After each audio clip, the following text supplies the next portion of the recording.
Okay, ini saya belajar daripada Dr. Haifa.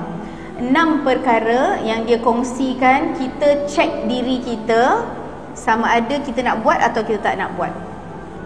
Nombor 1, Allah suka. Macam mana nak tahu apa Allah suka? Dalam Quran ada. Innallaha yuhibbut tawwabin, innallaha yuhibbul mutatahhirin. Allah suka, Allah sayang apa, siapa? Orang yang sabar, orang yang bersedekah. Macam-macam kualiti-kualiti dalam Al-Quran kita boleh tahu apa Allah suka. Kedua, keridaan Allah. Radiyallahu anhum wa radu'an. Maknanya dalam Al-Quran pun sebut tentang apa yang Allah rida. Ada juga di dalam Al-Quran. Apa yang Allah suka, apa yang Allah rida. Nombor 3, dalaman. Dalaman ni tak ada orang boleh tahu kecuali kita dan Allah. Maknanya apa? Dalaman ni apa yang kita maksudkan? Hati kita, di mana ada niat.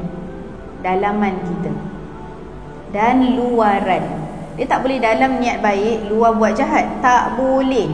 Dalam maknanya hati, perasaan, kawalan, niat, keikhlasan ni dalam. Luaran adalah apa yang kita, nombor 1, cakap. Ni luaran, orang boleh dengar kan, yang kita cakap.